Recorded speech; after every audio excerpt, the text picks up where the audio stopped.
Time for the AT&T Fan Connection. Most of our listeners' favorite time of the week because they get to hear from themselves and ask us questions. And also Jordan's favorite time of the week because she gets the spotlight. Jordan, welcome. Hello.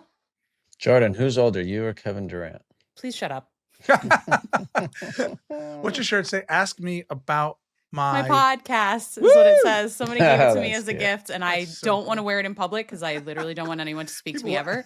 But I thought I could wear it on the show. That's amazing. So hey, listen, awesome. I just said to you before this, bring the heat. Like it's been too nice. We don't like. Well, I like nice, but like bring some heat. We like a good debate. And you said you got some, so the floor is yours. I do. Here we go. So this one's from Steve via YouTube.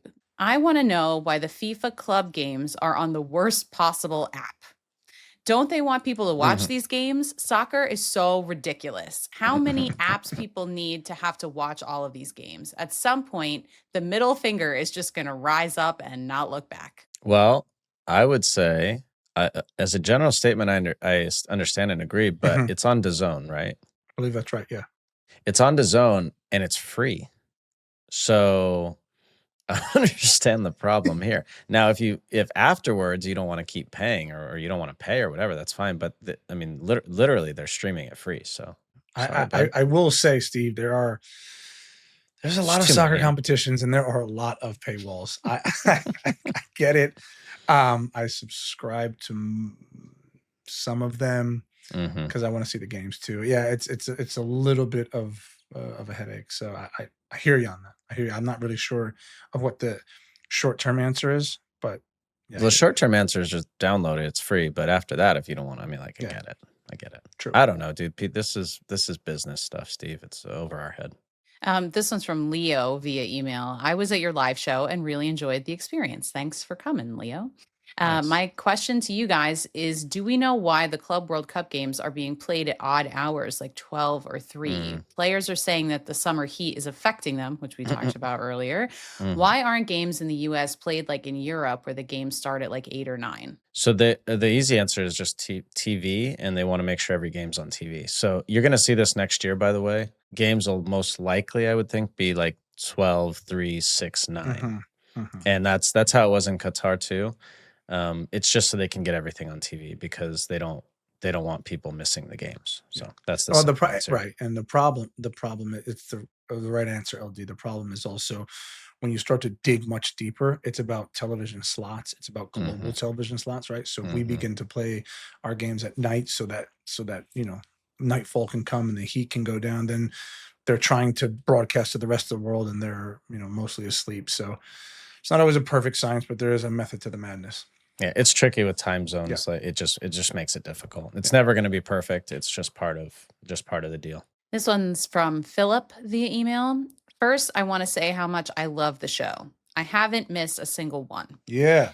You both have played with hundreds of different players in your careers. I'd like to know who you had the best on-field chemistry with. Who was that player that you felt on the same wavelength with at almost all times? It's a great question. I have two right away. One was Marcus Beasley, and that's literally because we started playing together when we were 15 with the youth national team, the under-17. So as time wore on, we just knew each other.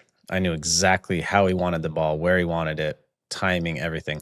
And then the other was Brian Ching, a guy I played with at the Earthquakes and with the national team a bit. And the reason why is I was classified kind of as a striker, but I was like an underneath striker. And at that time, that was very common to have sort of a hybrid 10/striker. And Chingy was just happy to be big presence, physical presence. So the ball would go into him and I would move underneath him and run underneath him and he could find me, lay it off, and then we could combine and we scored some amazing goals together, but our chemistry was just perfect.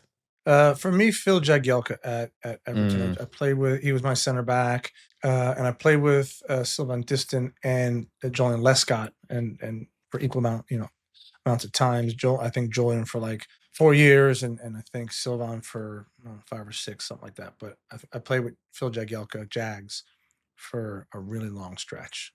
He was an England center back at the time. He was linked to like moved to Arsenal, and he was everything. He would put his body in he would defend and block, and he would head balls, defensive set pieces. He just was in the right place. He could take criticism. He could give criticism, and it was never an issue. And Landon, you played with Jags as well at Everton, and just there was nothing I could do no wrong to him, and he could do no wrong to me. Like no matter what the case was, we were always on the same page, and it was pretty special. But you get that when you play, hundreds and hundreds of games with a guy. The thing I liked most about you guys was, like, if there was a ball that was in between you guys, and in the end you had to come out and clear it last second, you'd tell him what, you'd go off on him, and then he'd go off on you, but then it was like you guys were fine. You just knew. But you just wanted to win. Yeah, it was best. Great. This next one is from James via email and is more of a suggestion of a topic to discuss than it is an actual question. Okay. Gentlemen, love when they start off like that. Gentlemen, the podcast is great. Being an owner of a soccer team in Rochester, New York, the team is called Flower City Union. We went from, I had to look up these acronyms, the National Independent Soccer Association 2023 champions, well done, to the National Premier Soccer League. It would be informative to your audience to delve into the lower levels of soccer in this country and the passion that these second-tier market owners have, losing hundreds of thousands of dollars to try and sustain the sport in these smaller markets. It's certainly a labor of love, more so than a business. Go ahead, Tim. No, it was more of a comment, she said. But you started off your career playing for one of those. Was it Long Island something? No. I played for, get your pens out. I played for the North Jersey, not New Jersey. We were in the northern part of the state, North Jersey Imperials. And we were in the USISL. What a squad. USISL, which, anyone? Is that indoor soccer league? U.S. indoor soccer? United States something soccer league. Independent. Great. Yeah. So I started so I understand it. And I think that we, again, Landon and I talk about our experiences. Interregional. Interregional. Whatever you want. The I in USISL can stand for anything you want it to. and we understand the importance of it. But what I would say is, more importantly, thank you, James, for your comment. Please, and I am begging you, send me a Flower City Union shirt. Kit, jersey. I will absolutely wear it on the show. So if you want to plug, I'll wear it the entire show. But we definitely support all levels of soccer in this country because they play a massive part. So thank you for that. Agreed. There's one more. Good. She's smiling. Look at her face. This one's from Will via email. Landon. Oh boy, I knew it was coming. Landon, in the aftermath of the 2014 World Cup, did you ever sit down with Jürgen Klinsmann and attempt to bury the proverbial hatchet? Did you try to repair/rebuild bridges? How are things between you and him today? Y'all cool? Go on, tell the people what they want. Give it to them unfiltered, like the title. So, yeah. Great question. So, if you remember, at the end of 2014, October 10th, 10/10, ironically, I had a send-off game in Hartford with U.S. Soccer. Sunil Gulati, I'm really, really grateful to him. They got a plane for me and 15 family members, flew us all from L.A. to Hartford for the game. I wasn't part of the camp. I wasn't part of, but they flew me in to allow me to have a send-off game in Hartford. And when I got there, Jürgen and I sat in a bar. Wow. I didn't even know this. Thank you for the question. Yeah, we sat in a bar and we just talked because it was awkward, right? He never would have wanted me to be called in there, right? And have that. But we sat in a bar, and the interesting part was he came and I was there first, and he came and sat down, and he had a backpack with him. And I was like, this is kind of weird. Anyway, we just talked, and we said our piece, and I didn't agree, and he thought he was doing what was best for the team and whatever. And then he said at one point, this was really interesting, he's like, and I journaled everything that happened during all of this time, and I kept notes on everything that happened, and I'm happy to show you. And I was like, it was really interesting that he and the takeaway was he he knew what he was doing. It was very calculated. And he was making sure he took notes because he either had to justify it to somebody, or he felt like you only take notes with things or keep recordings of things when you're kind of scared about what the outcome could be. Agreed. So it was interesting, but I give him credit for sitting down. He also, apologized for his son being obnoxious during that time. And then, look, my choices were on the field when I got subbed off. I think it was the 40th minute or so. I was still upset with him. I still, I didn't want to give him any time, but you also don't want to make a bigger deal out of it. And so we had like one final handshake, and that was that.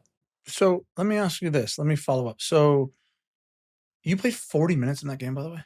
I think so, yeah. Did I play? I don't remember. It wasn't my day. No, I don't think you were there. No, I was there. I was certainly there. Were you? It was against Ecuador in Hartford. Oh no, I wouldn't have been, because I took that. No, you wouldn't have been there. You wouldn't have been there. Here's what I would say. Is that, by the way, is any of this in the book? Can we tease any of that? It's actually not. That part of it's not in the book, but there's a lot about that time in the book. Yeah. Well said. All I would say to the general public is a manager in a decision where a legendary player who still has so much to offer that team going into a major tournament could never, ever be making a decision. Let me quote him. That's best for the team without asking the senior players on that team for their opinion. So you can read between the lines, but you won't have to. The senior players on that team were never asked for their opinion. So it's impossible as a manager to make a decision that's best for the team without gaining that knowledge before the decision. So I have to ask the obvious follow-up here, otherwise I'm bad at my job. So Tim, you and Jürgen Klinsmann have not had a conversation since he left the national team about that period in time. No, I don't need a conversation with him. There's nothing to bury. Sometimes hatchets need to stay where they are. To stay above ground. Keep the hatchets above ground. Interesting. Yeah. So okay, so we got a little spicy today. That's good. That's good. Like good spice. Questions. This is all, Jordan. We don't shy away from any questions. You can these are all. you want. By the way, these are all easy conversations. Remember, buckle in and get comfortable when you have uncomfortable conversations. Amen. Yeah. And remember, hell has a trap door, Tim. I thought it was rock bottom. I don't think it fits here. Oh, rock bottom has a trap door. That's where hell is. In the Hell? below the trap door for rock bottom. I love your sayings. I'm just using one of your sayings. Cheers, buddy. All right. Thanks, guys. JR, great job.